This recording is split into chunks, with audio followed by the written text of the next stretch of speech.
इस लेक्चर के अंदर बच्चों हम बात करेंगे स्टेरिक इनहेबिटेंस इन प्रोटोनेशन। ठीक है, जो हम बात कर रहे हैं प्रोटोनेशन की, तो प्रोटोनेशन का मतलब आपका यहाँ से प्रोटोन से रिलेटेड है, मतलब H प्लस आइन से रिलेटेड है। और H प्लस आइन जो है वो आपका क्या है, वो एसिडिक या फिर आपका एक्टिव हाइड्रोजन है।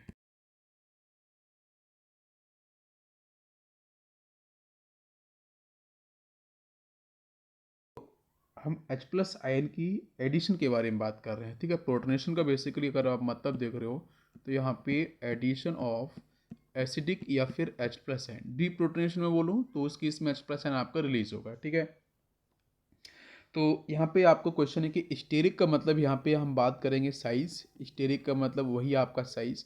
इनहेबिटेशन का मतलब होगा आपका स्टॉप, या फिर हम बोलेंगे इसको रुकावट। ठीक है, तो जो साइज़ अगर आपका स्मॉल साइज़ का होगा तो फिर कोई आपकी रुकावट हो नहीं सकती, स्मॉल साइज़ से कोई रुकावट होती नहीं है।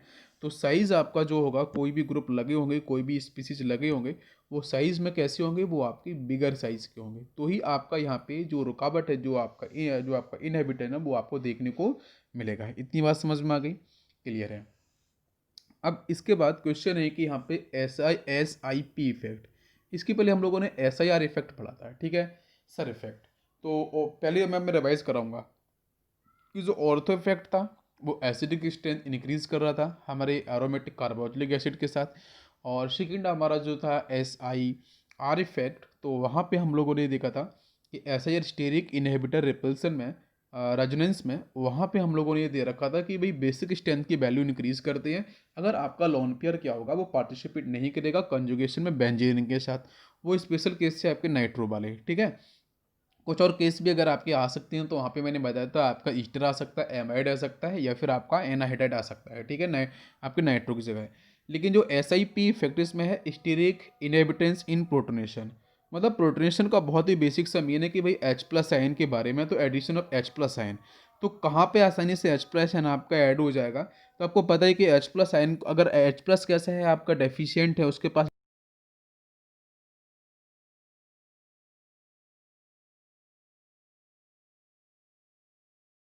तो वहाँ पे क्वेश्चन है कि अगर लॉन पेयर्स अगर आपका अवेलेबल होगा सामने के स्पीसीज पे, तो वो आपका डोनेट किया जाएगा H प्लस आयन के साथ। जब लॉन पेयर्स अवेलेबल ही नहीं होगा तो फिर डोनेट कैसे करेगा? वही कॉन्सेप्ट है। अब समझो ध्यान से। अब क्वेश्चन यहाँ पे ये है कि SIP इफेक्ट कहाँ पे और किस तरीके से वर्क करता है।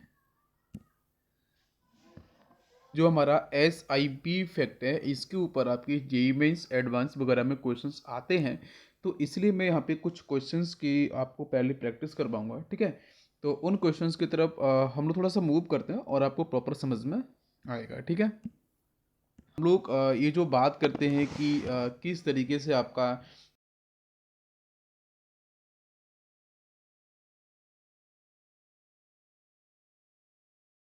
वो किस तरीके से आपका हो सकता है और कैसे नहीं हो सकता है। ठीक है, तो ऐसे ही इफेक्ट आपका जनरली वर्क करता है बच्चों एनिलीन के लिए।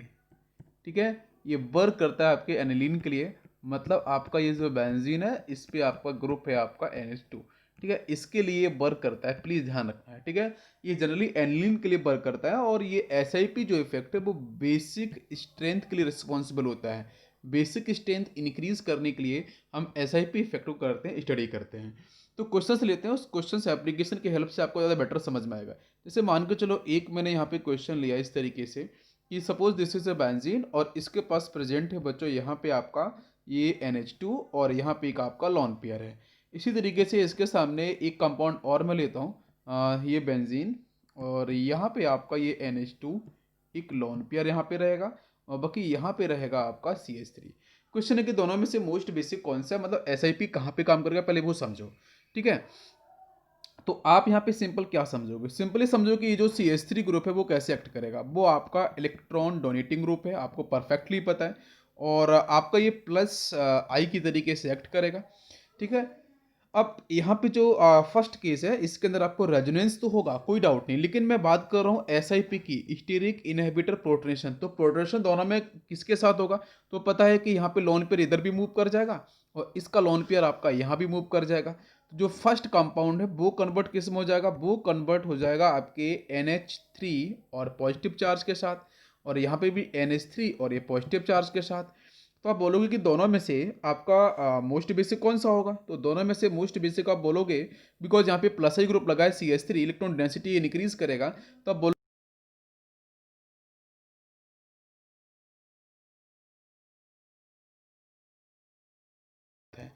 क्योंकि आपको पता चल रहा है कि जो सेकंड कंपाउंड है वो कैसा आपका आ रहा है, मोस्ट बेसिक आ रहा है। बट एक्चुअली में ऐसा नहीं है, बिकॉज यहाँ पे जो रीज़न समझ में आएगा क्यों ऐसा नहीं है, because of SIP effect. SIP यहाँ पे वर्क करेगा, उसकी वजह से यहाँ पे क्या होगा, ऐसा नहीं होगा। तो देखते हैं यहाँ पे, तो मैं देखो समझाने की कोशिश करूँगा। सबसे पहले देखो यहाँ पे आपका जो इस तरीके से एनिलीन जो प्रेजेंट है, ठीक है, ये जो आपका एनिलीन प्रेजेंट है, NH2 प्रेजेंट है, इसके पास देखो अभी बॉन्ड एंगल कितना है, एक लोन पेयर होगा। इसके पास अभी प्रोटोनेशन नहीं हुआ है, तो इसके पास बॉन्ड एंगल ऑफ 107। और अगर यहाँ पे प्रोटोनेशन हो जाएगा इसका, तो प्रोटोनेशन होने के बाद ये कन्वर्ट हो जाएगा इस तरीके से NH पॉजिटिव चार्ज। तो यहाँ पे आपको मिलेगा जो बॉन्ड एंगल होगा 109.5, ये वैल्यू मिलेगी। तो मतलब कहीं ना कहीं बॉन्ड एंगल इंक्रीज कर रहा है प्रोटोनेशन होने के बाद, ये आपको परफेक्टली समझ में आ रहा है। अब बॉन्ड एंगल अगर आपका इंक्रीज कर रहा है, तो बॉन्ड एंगल के इंक्रीज करने से क्या आपके यहाँ पे बेसिक स्ट्रेंथ की वैल्यू आपकी इंक्रीज या फिर डिक्रीज करेगी, क्योंकि पहला केस है आपका सिर्फ एनिलीन का, सेकेंड वाला ये इसका जो नाम है, this is the ortho tolu tolidine s, ठीक है, ऑर्थोटोलिडीन, ठीक है, ये इसका नाम है। तो फिर क्वेश्चन है कि इन दोनों में से करेक्ट आंसर आपका किसका होगा। तो फिर जो करेक्ट आंसर होगा SIP, देखो ध्यान से अभी मैं आपको बताता हूँ। तो सेकेंड कंपाउंड में क्या होगा, आपकी ऑर्थो पोजीशन पे देखो CH3 है, बल्कि ग्रुप लगा हुआ है, तो बल्कि ग्रुप लगे होने की वजह से इस lawn pairs of nitrogen and CH3 के साथ रिपल्सन होगा। तो जब रिपल्सन होगा तो फिर इस केस में आपका जो सेकेंड कंपाउंड है वहाँ पे जो लॉन पेयर्स है वो आसानी से डोनेट नहीं हो पाएगा किसकी तरफ, H+ आयन की तरफ। तो मतलब प्रोटोनेशन आपके सेकेंड में पॉसिबल नहीं हो पाएगा। इसका मतलब सेकेंड में पॉसिबल नहीं प्रोटोनेशन होगा, तो फिर उसका समझ सकते हो कि वहाँ पे आपकी जो बेसिक स्ट्रेंथ है वो डेफिनेटली कम रहेगी। और पहले वाले केस में कोई आपका SIP नहीं है, कोई हिस्टेरिक इफेक्ट नहीं है, कोई आपका ऐसा कोई यहाँ पे आपका रुकावट नहीं है, कोई रिपल्सन नहीं है, तो उस केस में आपका जो बेसिक केस कौन सा होगा, फर्स्ट में। तो जो हम बात कर रहे हैं प्रोटोनेशन वाला केस, वो फर्स्ट में प्रोटोनेशन आपका मैक्सिमम होगा एज कंपेयर टू सेकेंड। तो करेक्ट आंसर क्या होगा कि most basic is first as compare to second. But आपको दिख क्या रहा था कि CH3 जो सेकेंड कंपाउंड में प्लस आई की तरीके से वर्क कर रहा था, तो इलेक्ट्रॉन डेंसिटी इंक्रीज करेगा, नहीं ऐसे नहीं। हम प्रोटोनेशन के बेस पे हम बात करेंगे और फिर बेसिक स्ट्रेंथ को हम लोग निकालेंगे, ठीक है। इसके बाद एक क्वेश्चन और करते हैं। यहाँ पे एक क्वेश्चन आपको इस तरीके से रखा है, ठीक है, ये आपका बेंजीन है और यहाँ पे कुछ इस तरीके से बल्कि ग्रुप लगे हुए हैं, और ये रहा आपका यहाँ पे NH2 and one is a lone pair. ये फर्स्ट कंपाउंड है और सेकेंड कंपाउंड भी हम यहाँ से लेंगे। ये सेकेंड कंपाउंड है, एरोमेटिक पार्ट है, और नाउ दिस इज NH2 और यहाँ प्रेजेंट है आपका लोन पेयर। तो दोनों में से देखो आपको पता चल रहा है कि यहाँ पे ऑर्थो पे समझो, ये ऑर्थो पे क्या लगा हुआ है,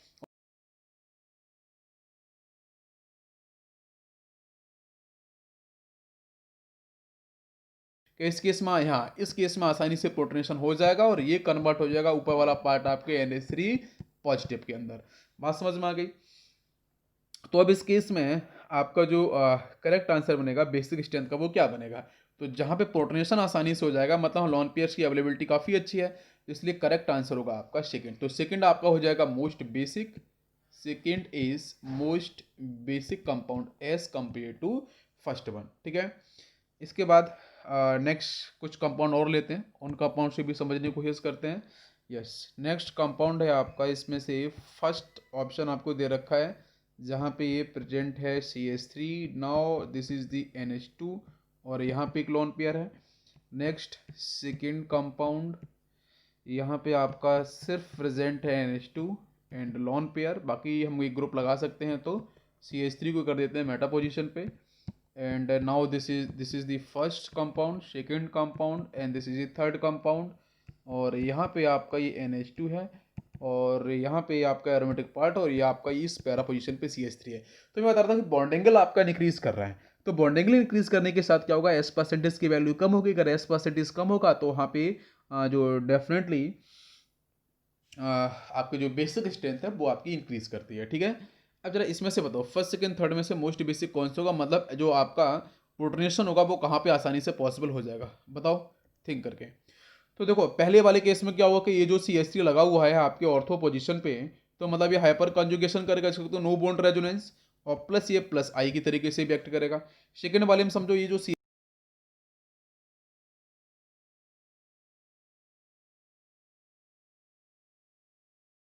होगा एज वेल एज आपका प्लस आई इफेक्ट भी आपको देखने को मिलेगा। समझ में आ रहा है? आपको फर्स्ट केस में हाइपर कंजुगेशन प्लस आपको दिख रहा है प्लस आई इफेक्ट, और सेकंड में सिर्फ प्लस आई है, थर्ड केस में आपको हाइपर कंजुगेशन प्लस प्लस आई दोनों दिख रहा है। ठीक है, तो आपको पता चल रहा है कि यहाँ पे देखो इसमें CH3 लगा, इलेक्ट्रॉन रिलीजिंग ग्रुप है तो डेंसिटी बढ़ा देगा। तो आपको पता चला कि सर फर्स्ट की एस्टिकेशन सबसे बेसिक एक्सटेंस सबसे अधिक होगी, फिर उसके बाद कौन सा आ जाएगा, ये थर्ड वाला आ जाएगा, और फिर सबसे लास्ट में आपका सेकेंड वाला आएगा।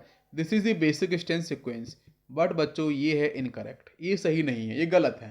तो फिर सही क्या है, तो सही होने के लिए हम चेक करते हैं SIP effect, steric inhibitor protonation को हम चेक करते हैं।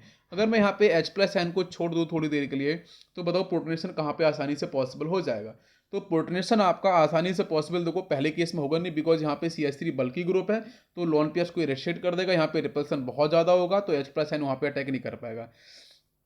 थर्ड केस में एक बार कर जाएगा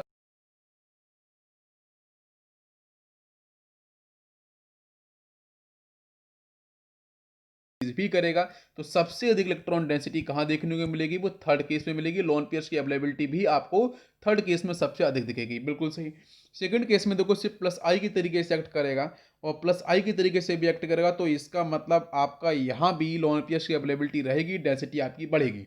ठीक है, तो इसका मतलब करेक्ट आंसर कौन सा होगा, थर्ड आपका मोस्ट एसिडिक होगा, और फिर सेकेंड हो जाएगा, फिर आपका वन हो जाएगा। तो this is the correct answer for the basic strength.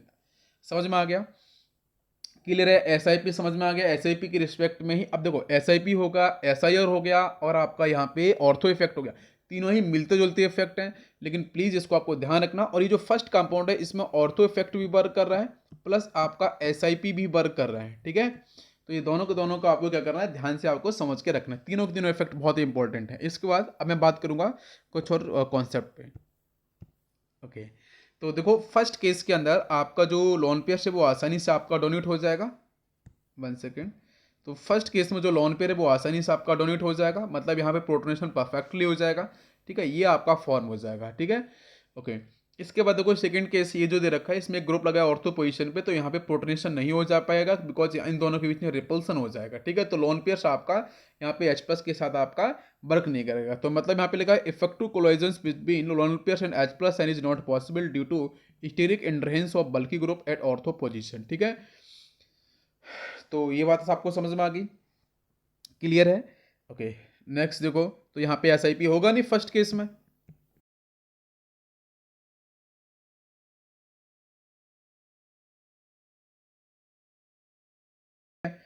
तो देखो ये अगर मैं यहाँ पे समझो आप H+N अगर मैं आपको देता हूँ, तो यहाँ से तो H+ आपका एक्सेप्ट होगा नहीं, बिकॉज दोनों तरफ ऑर्थो ग्रुप पे लगे यहाँ पे बल्कि ग्रुप, कोई प्रोटोनेशन नहीं होगा। इस केस में प्रोटोनेशन नहीं होगा, मतलब ये आपको देखो बल्कि ग्रुप लगा है ऑर्थो पे, और यहाँ पे कोई बल्कि ग्रुप नहीं है, यहाँ पे लोन पेयर फ्री है, तो आसानी से क्या करेगा, वो आपका प्रोटोनेशन को सपोर्ट करेगा। तो मोस्ट बेसिक आपका फर्स्ट, देन ये, देन आपका ये। तो यहाँ पे आपका जो SIP है वो आपका फिनिश होता है। नेक्स्ट बच्चों लेक्चर के अंदर हम बात करेंगे aromatic, non aromatic, anti aromatic. ठीक है, तो इन तीनों ही रूल्स पे आप क्वेश्चंस को सॉल्व करो, प्रैक्टिस करो, कोई डाउट बनता है आप मुझे टेक्स्ट करो। ठीक है, thank you, thanks for watching.